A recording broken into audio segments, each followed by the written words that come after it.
Hello, こんにちは. Welcome to the Japan-America Society of the State of Washington. Shout out to Japan. Cheers from Seattle returns. My name is Makiko Coughlin. I'm a board member and a chair of the events committee of the Japan-America Society here in the state of Washington.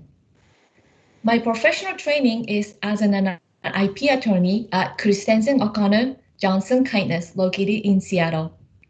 Japan-America Society is a nonprofit organization founded in 1923 with a mission to promote mutual understanding and friendship between the peoples of Japan and Washington State by providing a forum for the exchange of ideas and information. In commemoration of the 10-year anniversary of the Great East Japan earthquake, today we host a conversation with Rear Admiral Robert Guerrier, who led the United States Navy rescue efforts as a part of Operation Tomodachi, and a former ambassador to the United States, Ambassador Ichiro Fujisaki, who was serving as an ambassador during the disaster. I will go through the timeline of today's event. We will first have a message from Consul General Hisao Inagaki, and following was the introductory message for Ambassador Fujisaki from Lori Matsukawa, as you all know, a former anchorwoman for King 5, as well as introduction for Admiral Guerrier from Rear Admiral James Kelly, currently the president of the John Manjiro Whitfield Commemorative Center for International Exchange, U.S. Rory will be a moderator for today's panel discussion. After the panel discussion, we hear message and beautiful music performed by Songs of Hope. Let's start the event. Now please welcome Consul General Inagaki. 稲垣総領事、よろしくお願いします。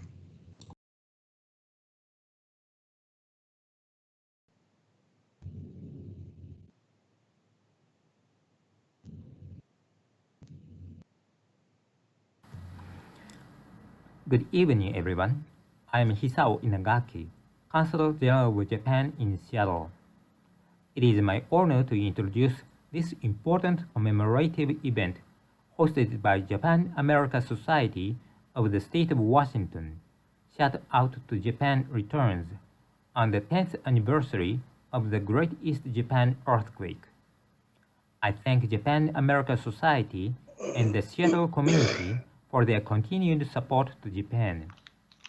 On March 11, 2011, Japan was hit with its largest earthquake ever measured, generating a tsunami that caused massive, wide-scale destruction and loss of life. I offer my sincerest condolences to those who lost family and friends in the disaster, whose sadness cannot be healed after 10 years. On that day, I was at the headquarters of the Ministry of Foreign Affairs of Japan. When the shaking started, I kept the 1-foot-thick metal double doors open with both hands, struggling not to be thrown by the door's weight, so that the staffs inside were not trapped. Immediately after the shaking stopped, I called home and confirmed that my daughter in the 3rd grade was safe. She hid under the desk, according to her mother's order. Then the cellular phones was cut off, all trains stopped, and the roads were filled with people returning to home by foot. That night, I stayed with the office staff, responding to the mother until the next morning while watching the live broadcast of the earthquake and tsunami, the magnitude of which that I had never seen before. This was just my personal experience of the beginning of a serious situation. In the immediate aftermath of the earthquake, Japan received countless support and messages of encouragement from countries all over the world. We saw an outpouring of support from the United States. Here in the United State of Washington, then Governor Christine Gregoire took strong leadership in mobilizing a huge amount of assistance for the Japanese people. Japan will never forget the generosity shown by Washington State. It was only hours after the earthquake that the U.S. military launched a rescue and disaster relief effort, Operation Tomodachi.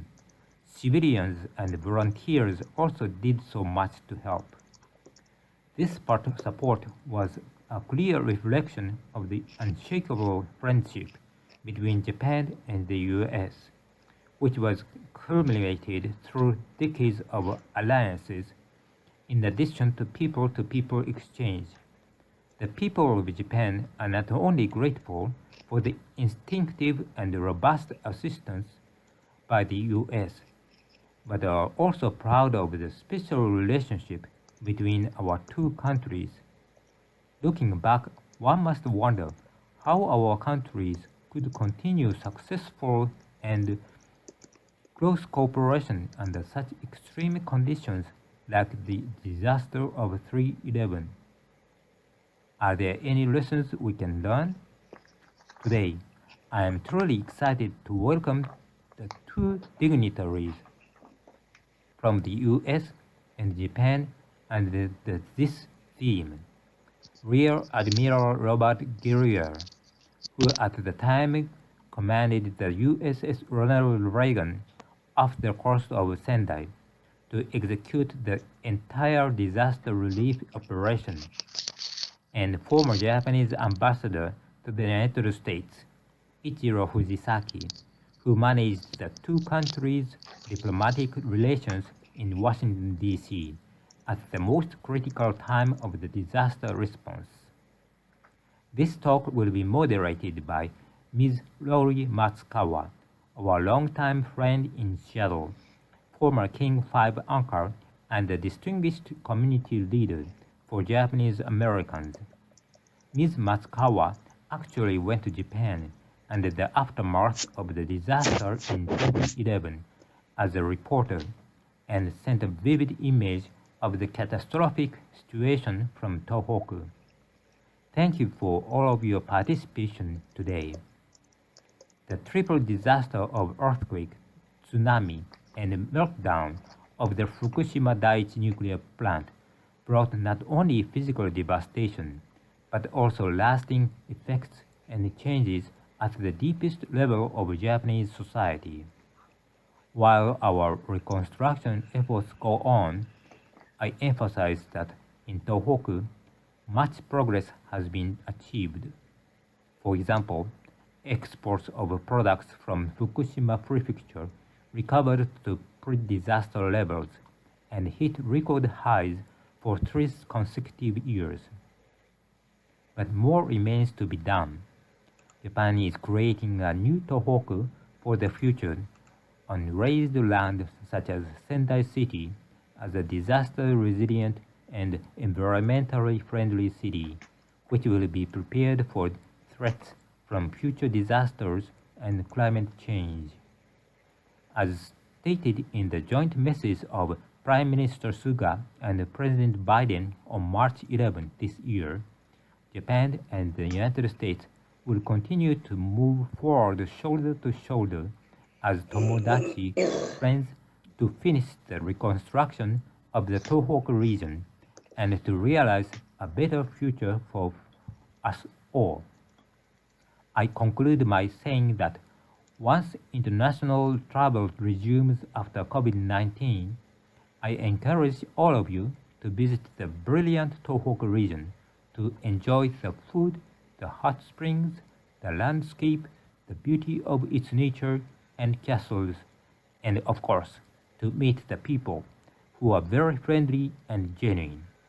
That will be the time when a new chapter of people-to-people exchange between our two countries begins. Thank you very much.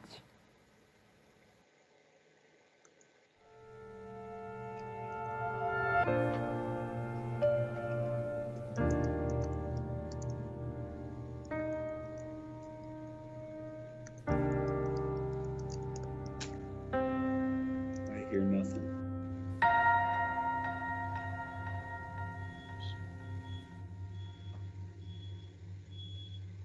I never forgot those days at Sendai International Airport. I was so shocked when I saw the airport at the first time. It was covered by the mud, broken cars, broken woods, even by the dead animals. Right after I reached at the airport, US Marines came in, followed by the US Army, US Air Force. They came in and quietly reopened the airport and finally faded away within nothing except bomb. The last day, they said, "We will be happy if no one knows we were here." But I know they were there, worked very hard to reopen the airport. That was the Operation Tomodachi. And I'm happy to have been a part of the team. Now, I would like to extend my deepest appreciation for all leadership and all soldiers, airmen, and the Marines. Yes, we were, and we are Tomodachi. I was part of your country. So when something bad happens, of course the United States is going to help. The people of the Tohoku region, demonstrated a resilience that I have never seen since. They were gracious to receive whatever support that they could. They were patient. They worked hard. They were brave. They were part of the solution. So I have nothing but the utmost respect for the other heroes of the story, the people of the Tohoku region.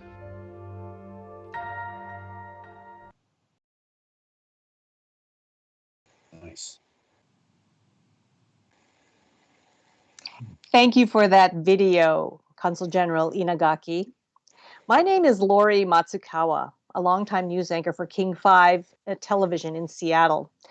I would first like to offer my deepest condolences to the people of Japan who are marking this 10th anniversary of the triple disaster. I was sent by King 5 to Japan to cover the Tohoku earthquake.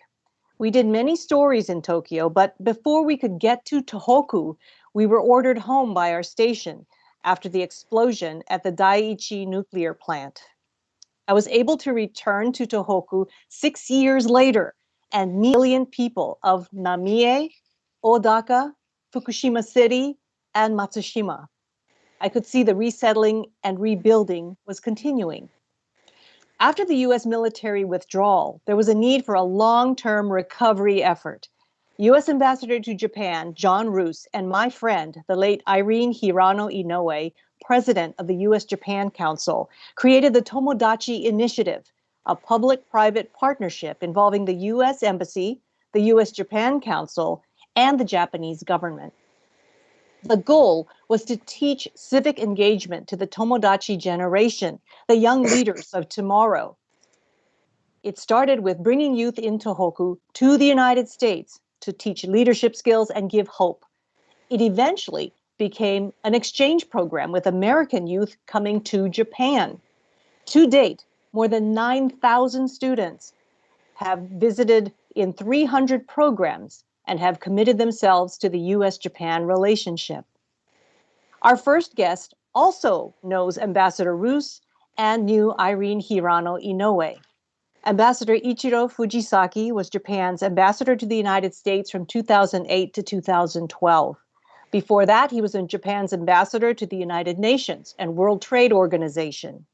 He is currently a guest professor at Keio University. Some of you may know he attended Catherine Blaine Middle School here in Seattle when he was a youngster and his father was consul general here.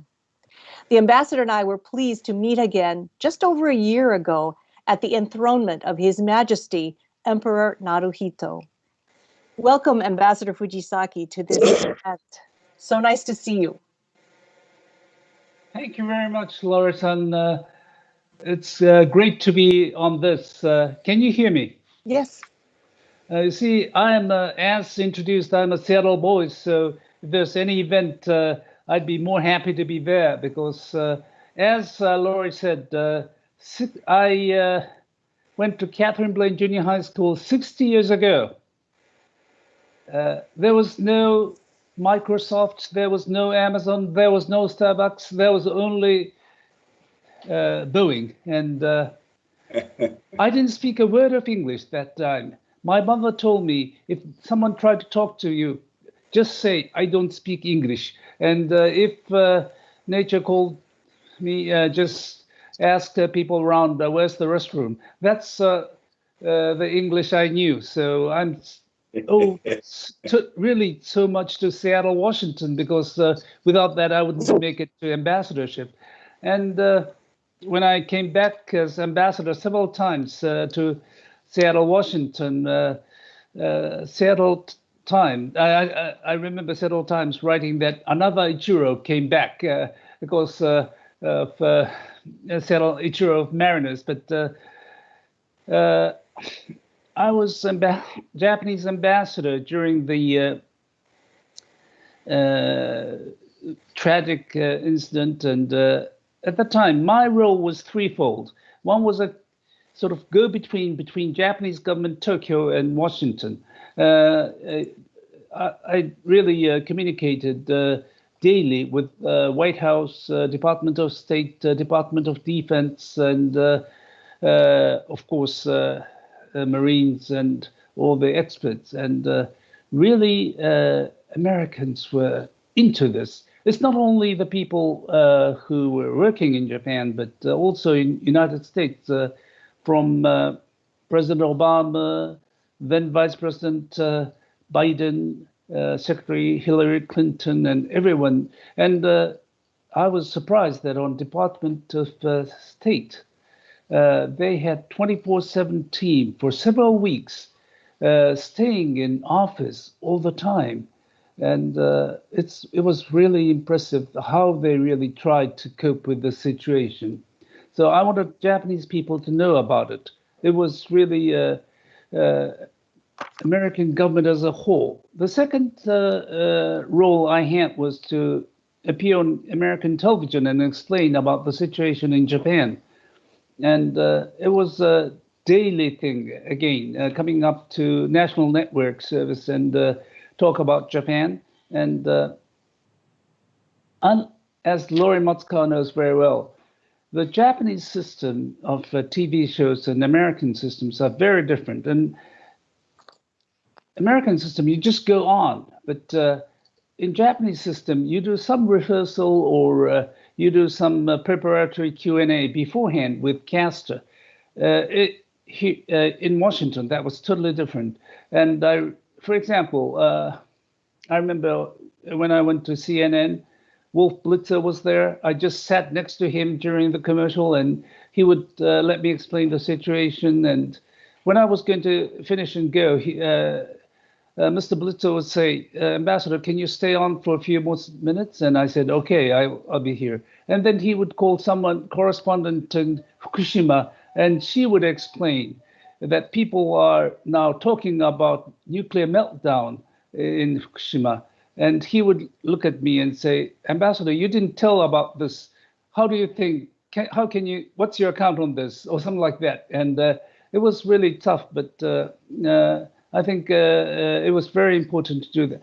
Third thing was to go around universities, churches, schools, and meeting people to express our gratitude, because so many people were really coming to us or having some gathering to collect goodwill of the people to send it to Japan. And it was not only money, but it was some things in kind like 1,000 cranes or flowers as well.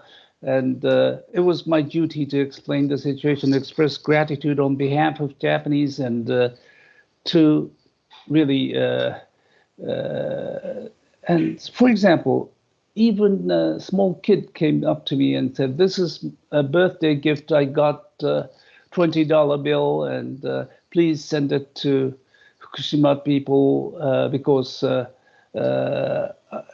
I'd like them to use it." And it was really touching how people came. So, Ambassador Fujisaki, I remember that. There was a huge outpouring of support for Japan from all across the United States and other countries too. Did the people in Fukushima hear and feel that emotion and support? Did they know that they were beloved by the people of the United States? Yes, it's not only Fukushima, but people around that region. But I think they should know more about it, and that was our duty. And I think I've not fulfilled that 100%. People around the world helped us, but especially the top of that was Americans. And the center of Americans, there were just Japan societies. So we are really grateful to all you've done. And that was most tragic event, but we were fortunate that Americans were standing on our side during most difficult times in our history. And but if I may say a few more words, it's not history. I was there 2 weeks ago in Miyagi-ken, and there was a great aftershock. And last week as well, there was a huge aftershock. Even after 10 years, there's shock. So we have to be very careful. And I'd like to talk about Taylor Anderson's story, but I think maybe I could talk it later, so I'll give it back to you. We will come back to that. Thank you, Ambassador. Because I've spent 7 minutes already. Okay, thank you very much. We will come back to you. Thank you, Ambassador. Now let me toss it over to Rear Admiral Jamie D. Kelly, former commander of naval forces in Japan from 2005 to 2009. He will introduce our next guest, Jamie.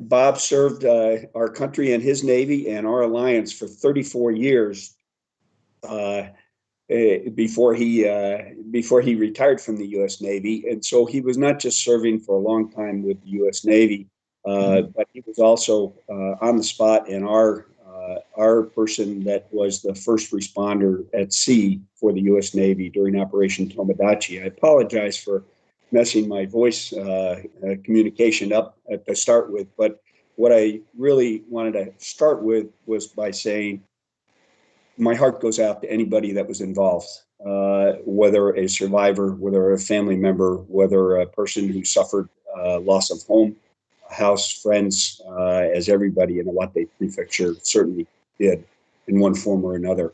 I may not look Japanese, but I spent 9 years with my wife in Japan serving the U.S. Navy and therefore the Alliance on 3 different assignments. Lori talked about my last one, but I understand everything that the Alliance counts for and that our partnership with Japan counts for. And I can assure you that besides being a member of the JA Society for the state of Washington, I am more Japanese inside and more Japanese than I look outside. I can promise everybody that. So with Bob's 34 years of service, he served 2 tours in Japan, one as the commanding officer of one of our minesweepers, the USS Guardian, down in Sasebo. So he and his wife know that area very well. And then I was lucky to serve with Admiral Guerrier when I was CNFJ, and he was the commander of the Destroyer Squadron 15, which was 7 ships that were assigned to his Desron, Destroyer Squadron, in Yokosuka. And they would operate throughout the Pacific in support of our 7th Fleet and our Alliance and Pac Fleet's obligations. So a lot of experience, including not just living in Japan, but Pacific experience with 6 other tours that were related. Might have been related as mine and anti-submarine warfare commander, might have been related as the Nimitz carrier strike group commander, and as the Pacific Command's the Pacific Command's operations officer before he was the deputy commander for the Pacific Fleet, which ran the operation. Now, get to the real piece, because this is the intro where it really starts and counts. Bob was the commander of the Ronald Reagan strike group at the time of 3/11, the tragic disaster. He was en route to an exercise between the U.S. and the Republic of Korea. We obviously exercise often with the ROK Navy especially. But at any rate, he was headed to that exercise when the tragic earthquake struck and the disaster that followed. He was, of course, turned immediately to proceed toward the Sendai region.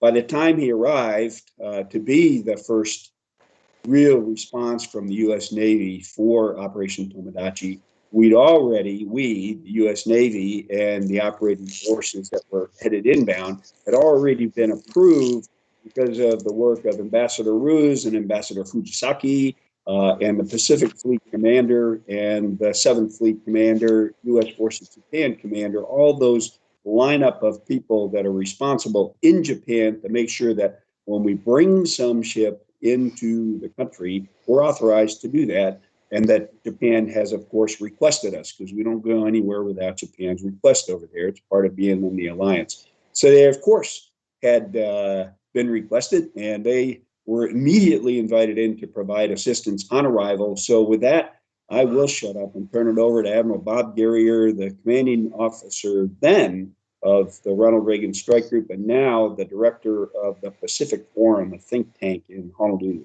Bob, over to you. Thanks a lot, Jamie. Appreciate that introduction. Greetings to Kanjen Inagaki, Ambassador Fujisaki. Good to see you. The leadership of the Japan-American Society of the State of Washington, Makiko, Dale, Jamie, Lori, all of you. Thanks. It's a pleasure to be a part of this.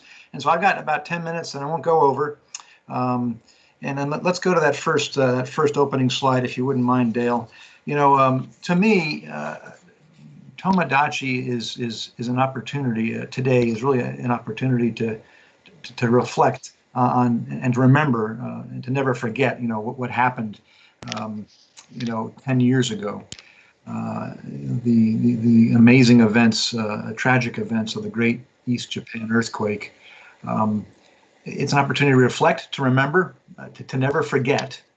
But I think it's also, and this is going to be my theme of a couple of remarks today, to celebrate the incredible toughness, resilience, and resourcefulness of the Japanese people. Tomodachi, friend, I think also trusted partner, teammate, ally. Those all words, they all come together. And I think that for me is how I remember the operational side, the event, the fact that it deepened our relationship through adversity, through shared experience, through learning quickly in a time of need, and then growing together to a common purpose during that. So I want to walk through some images. I think it tells a story, at least how I remember it. And This all happened again 10 years ago, but for me, it was like yesterday. We witnessed the incredible spectacle, an earthquake, a massive tsunami, sweeping everything in its path. Go ahead and just start the next, the tsunami sweeping everything in its path. You see this total devastation in this picture. Just unbelievable. As we were transiting, as Jamie mentioned, we were still in the Western Pacific, heading westbound in the vicinity, but we were still a couple of days out, and you saw this on the news, and it was like, oh my gosh, this is pretty significant. This is going to change everything. So it wasn't a surprise when we got the orders to make best speed and change course for the east coast of Honshu in the vicinity of Sendai. Next pictures, if you would, just run through some of these. You see all that debris floating there, just unbelievable amounts. And the next slide, this is amazing. It's a pretty large fishing vessel there, high and dry on a seawall as the tsunami waters receded. Just unbelievable. So by the numbers, Tomodachi was impressive in every sense, and it played host to many firsts in Japan. It was the first time, go ahead, next slide. It was the first time that the Japan Self-Defense Force undertook its largest disaster relief operation ever. We're talking 100,000 people supporting the operation on the Japanese side. The Japan Self-Defense Force, they established their first ever joint task force, their first ever JTF. The JMSDF on the maritime side readied every available asset, nearly 60 ships, including 20 destroyers and support ships. A pretty amazing undertaking, quite frankly. And the U.S. 7th Fleet, as Jamie talked about, we operated in direct support of the Japan Maritime Self-Defense Force, sharing information, providing logistics, supporting them in any way we could by delivering relief supplies to prioritized sites. That's how we did it initially, searching broad ocean areas. Go to the next slide. This is a picture when the Reagan, this is USS Ronald Reagan right there, arriving, just off the coast. And you can see the time of year. It was cold. See the snow in the mountains. And we knew, the people were out there isolated in these small towns, these small hamlets, cut off from normal communications with the rest of Japan, no power, their houses in most cases literally wiped out, no heat, running water, things like that. And so you could feel it as we were on the flight deck and our air crews and flight deck operations. It was brisk, it was cold. We were wearing warm clothing, so it gave you it was a bite in the air. So you knew this was real. You knew people were suffering, and you wanted to help them. The first thing we did, just to tell the story, is I flew over to the Kirishima, Japan Maritime Self-Defense Force ship, Kirishima. She was Escort Flotilla 1's flagship. She was in close, and I talked to the commander there. Next slide, please. I talked to the commander there, and they basically said, "Here, we're here to help. We're here to support. What can we do for you? We're in the support mode." And it was very easy to have this discussion because we have such a long-standing habitual relationship. I had not worked with this particular commander before, but I'd worked with many of his predecessors, and I knew the organization. And it was very simple because we had instant trust, instant communication, instant you're in charge, we're here to support. What do you need? Initially, our mission was to provide support supplies to 3 predetermined helicopter landing zones.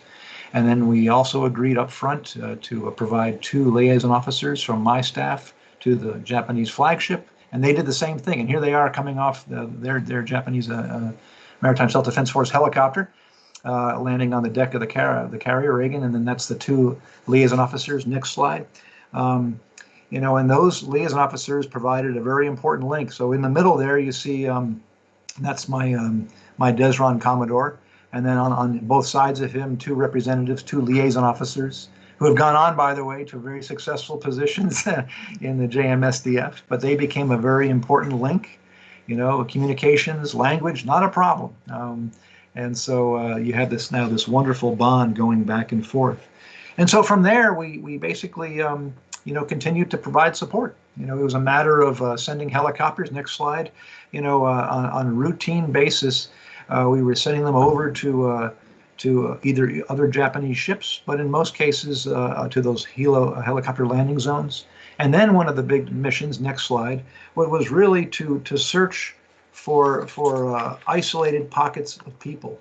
And then we provided this information. You know, so in terms of tonnage of supplies being provided, you know, there have been larger stories with bigger amounts. What we did was very precise, and it was done in close coordination with the JMSDF, and then also the larger Japan Self-Defense Force and ground forces as well. Think of it as providing information, search and rescue, delivering supplies, information on where people were isolated, and then we would do this routinely. And next slide. And the information that we provided would go back to the Escort Flotilla 1 commander. He would then pass it to their own JTF commanders. The information on the ground as they provided their relief efforts. So you had relief efforts from the ground and then from the sea, kind of converging, and it was an iterative process where we continued to provide information. We were searching about 2,000 square miles of coastline up and down, you know, north and south along the northeastern coast of Honshu. We flew about 160 aerial reconnaissance flights. Those were reconnaissance missions, quite frankly, providing detailed imagery that we pushed immediately to the Joint Task Force, so they could kind of map out and see where there were breakages in the roads, power lines were down. They could plan ahead, areas that they couldn't get to or were getting to incrementally, but we provided some really quick imagery, and that helped them plan out, okay, this section, no road, there's a big break here, there's a bridge down or something like that. So I'm going to move on quickly because I don't want to run the clock too much more here. But next slide. You know, this shows you a typical helicopters would land, and they'd land anywhere they could find a safe spot. You know, schoolyards, ball fields, and then they brought them. And a typical scene that would come back to us, because I got these debriefs every day from the air crews. Next slide. Whenever the air crews landed, here's we are loading up on the aircraft carrier. Next slide. Whenever they landed, a very familiar scene would evolve. And when they came to these small pockets of isolated people, there was order. There wasn't chaos. There was this calm. Somebody was in charge from the small village. People didn't rush the helicopter. They typically lined up, as you see, in a very orderly fashion and provided supplies, received the supplies. But they also provided information back that was very precise. And it was in some cases, no, you know, we're okay for water. We don't need more supplies, but check over that veil, over that ridge. Check on that next community. They might need something. We know we have friends there. So there's this wonderful communication. But again, it was characterized by order, by resilience, an upbeat appearance each time. And I got this report time and time again, and forever. This to me is what I remember. I remember resilience. I remember a very well planned out, disciplined citizens of Japan, and that is in my mind forever. Next slide. We'll wrap these up a little bit, but you see these slides, different locations, citizens here, very well organized, and then providing information. A couple more shots here. Go to the next one, and then we'll wrap up here. That's just implies not big numbers. Again, there's a lot of precision about what was needed, what wasn't needed, where else we should be going, who we should check up on. And we provided this information each time, each day, so the plan continually evolved. And that's the essence of, quite frankly, an alliance and a good military cooperation. Next slide. And we even, you know, here's an example, that card you see in his hand there. It's one of our air crews talking to one of the local citizens, one of the small towns. You know, we would put on these little, on these cards, we had, you know, many Japanese speakers. Again, a function of our close alliance relationship. We made up cards with kanji, and on it you had if anyone was hurt, and if so, point to on this chart or write down a note, or explaining what they needed, or all manner of information. Next slide. Including charts, and then here's another example. This particular air crew member, actually, he spoke Japanese. I remember him specifically being debriefed by him, and he would get information, showing them a chart, saying, okay, here's where we are, and what other areas do you know where there's small communities? So this wonderful direct grassroots interaction, which is pretty powerful. Next slide. And of course, the children. This is, again, these pictures are great. Here's an air crewman sharing a helmet with one of the youngsters. Just good stuff, and again, upbeat. These are people that had every reason to be miserable, but they didn't come across that way. Instead, it was upbeat. We can do this. We can fight through this. Next slide. And then that's, again, wonderful memories. Next slide. So the Reagan was there. We were in the middle of a deployment. And we had the privilege of having Ambassador and the Defense Minister come to visit us to thank us. While this was happening, many of the members of the ship's crew donated clothing, and this was spontaneous. They said, we want to give, we want to help. Recall that cold picture of the snow. And they knew, so they were donating sweaters, blankets, scarves, hats, mittens, it. Anyway, so that was all happening. Next slide. After the visits and during the visits, you had your major JMSDF flagships. If you look closely at this, you'll see on the flight deck, that's the Yuga, you'll see THKS, thanks, and they're spelled out. Next slide, and then I'm wrapping it up here. That's from the view, and aligning the sides, saying farewell as Reagan continued on her deployment. And I think that pretty much wraps up what I've got. Or last, my final slide, and then back to you, Lori. Go ahead. There we are, passing each other. But again, this is what an alliance can do. But I'm all through, Lori. Over to you. Thank you, Admiral Guerrier. It's amazing what planning and joint exercises can do. It really facilitates that rescue and recovery effort. I'd like to ask one question of both of you, and we'll start with Ambassador Fujisaki. What was your biggest learning from this disaster? How is it helping you?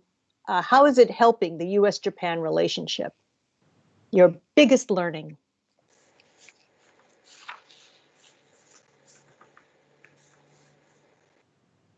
Okay, I think we need to turn on your audio.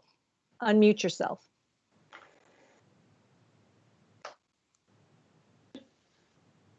Do you hear me? Now I do. Okay, I think a friend in need is a real friend indeed, and I think that's true. Americans came to help us, and one thing I want to know is that after this, you have mentioned, Lori, about Irene and John Roos and other people who had tried to take not advantage, but try to use this as a sort of futuristic motivation. And Tomodachi is one of that. There were two Americans who lost their lives in tsunami. One's Monty Dixon of Alaska, one's Taylor Anderson, both jet. She was from Virginia. And Taylor Anderson's father and mother thought that they should carry on the torch of the daughter who wanted to be a bridge between Japan and the United States. And they start giving books, English books to schools around, and also try to invite kids from Ishinomaki, that's the area she was, and to United States, and send students from America, the high school students and university students to that area, so exchange. And I think they have established Taylor Anderson Memorial Fund, and her father, Andy Anderson, and myself is a co-chairman. We're really going into 10 years now.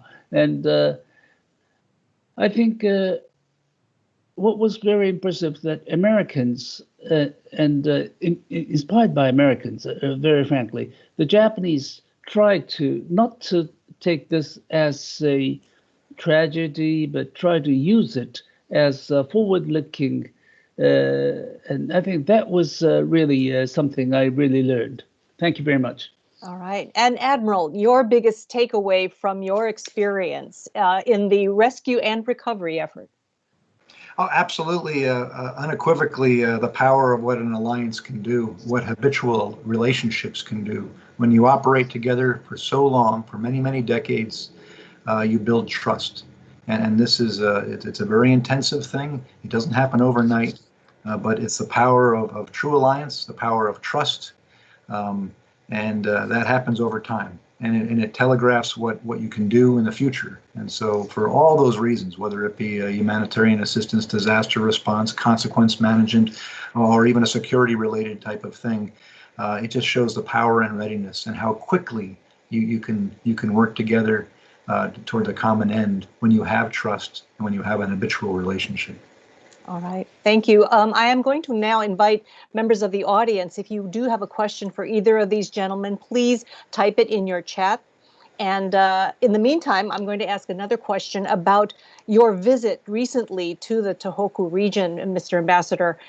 What was your impression of the people there? What was their demeanor? What was their attitude? I think it's rather difficult to say, but the first thing struck me was I was there several times, but in my recent visit, really landscape changed because of two reasons. There's a big concrete wall on the beach, 6 or 7 meters high, so that it could prevent tsunami. That's one. Second, some of the places land has been leveled up almost 10 meters high, so that it's very different landscape now. And the people, of course, there are people who are still, especially in Fukushima, who had to evacuate and couldn't go back. So I think more than several thousands of, more than tens of thousands of people have been evacuated ever since. But a lot of people have sort of regained smile, laughter, and of course it's 10 years. But now the important thing is to remember, because as I have said, there's still aftershocks. So how we can sort of prepare ourselves for something that may happen. We can't say it shouldn't happen, it happens. So this is the biggest challenge I saw. And people are always now thinking about it. Maybe it'll come again. So how we should prepare. This is the most important thing for me. Thank you very much. So, Admiral, following up on that comment, how confident are you that your military, the military of the United States, is prepared for another response, should there be the need for another response? Extremely confident. I can just simply say that, you know, I've been retired now 3 years plus, but over the intervening 10 years since this disaster, the sophistication and level of coordination has only increased between the U.S. and Japan. So again, there were many firsts. You know, I talk about what the Japan Self-Defense Force did, and even their how they were elevated, I think, in the eyes of many Japanese citizens in the aftermath of Tomodachi. So there's that element, and then there's the element of the alliance itself continuing to evolve in sophistication and in coordination. So to your question, I'm very confident in our ability to do even more complex things. I'd like to thank our two guests today, Admiral Bob Guerriere and Ambassador Ichiro Fujisaki. Thank you for joining us, and thank you for your comments today. It's very enlightening. Thank you very much for having us. And Lori-san, you don't look like a retired caster. You now look like you're going to be this 10-year or 15-year caster. I will be back on the 15th. I will be back on the 15th anniversary. You bet. Well said, ambassadors, and a pleasure to be here with you all today. Thanks again. Thank you, gentlemen. Thank you very much. Thank you very much. Yes. So every year for 5 years after the Tohoku triple disaster, the Japan-America Society of the state of Washington has held an event like this, a shout out, So here's a look back at the program in 2013.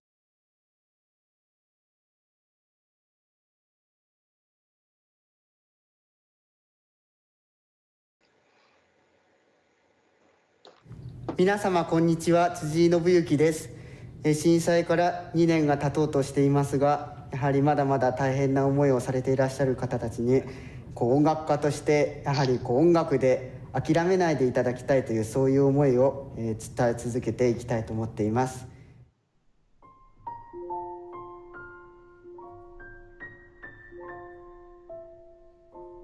頑張れ日本、頑張れ東北、アメリカより思いを込めて。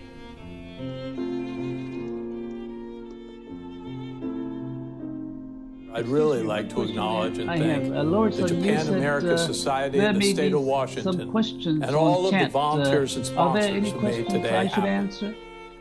We have not received any questions. We asked for some, but they are not asking any questions. I think your presentation was very complete, so thank you for that. 復興の時間はたくさんかかっているとは思いますけども、一つ一つ誠心していってほしいなと思いますし。I'm sad to say that I've heard from many people around the world that they think Tohoku has been rebuilt. That's incorrect. Talked about was so impressive. I learned so much, and I was very gratified to hear that. As a corporation, we realize that you are only part way toward recovery.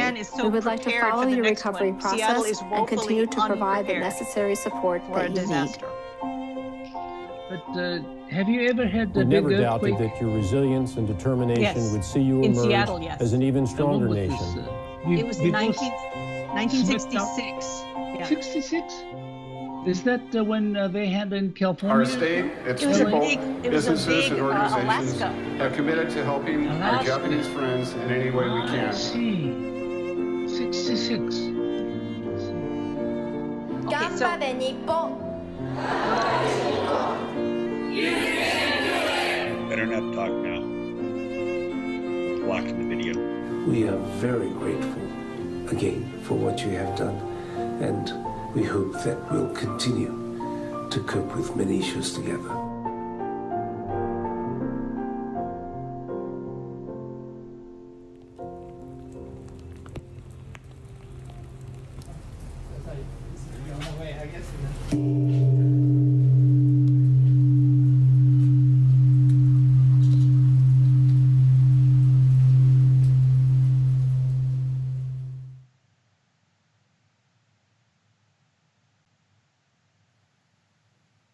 Songs of Hope オーガナイザーの田形文です。震災50日後に開催したコンサートを皮切りに、音楽を通して東北支援を続けています。この10年間の活動は、多くの人とのつながりという大切なギフトをいただいた10年でもありました。ワシントン州日米協会とは、2013年から16年にわたりイベントを共催、その後もさまざまな形で協力し合っています。10年は大きな節目ではありますが、原発の廃炉にかかる長い道のりを考えるとき、子どもたちが安心して暮らすにはまだまだ多くの支援を必要としています。一人ではできないことも、つながることで大きな力となる。皆さんと歩んできたこれまでの10年、これからもご一緒に希望の歌を奏でてまいりましょう。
Thank you for attending the return of Shout Out to Japan, Cheers from Seattle. I'm Dale Watanabe, Executive Director of Japan America Society of the State of Washington. Over 9 years ago, on March 11, 2012, the Society partnered with the Seattle Symphony, the Japan Business Association of Seattle, and the Yamaha Group to present a benefit concert for Tohoku called Winds for Hope, Tomodachi Through Music. Proceeds went to provide musical instruments for Japanese students affected by the Tohoku earthquake and tsunami. The following year, in 2013, we partnered with many groups to lead the first Shout Out to Japan that you saw a visual recap earlier today. For the Shout Outs and Acts for Japan events for the following years through 2016, your donations helped us and our partners send many tens of thousands of dollars to help the victims of the 2011 earthquake and tsunami in Tohoku. Today's acknowledgement of the 10-year anniversary reminds us that recovery from a disaster like this takes time, effort, and money. It also takes friendship and love. Operation Tomodachi epitomized the U.S.-Japan relationship. As an American, it made me proud of the efforts of the U.S. service members who helped the people of my heritage. Moreover, the resilience and spirit of the Tohoku people were outstanding and amazing examples of Japanese values that everyone can learn from and admire. I want to thank Rear Admiral Bob Guerrier and Ambassador Ichiro Fujisaki for sharing their experiences today.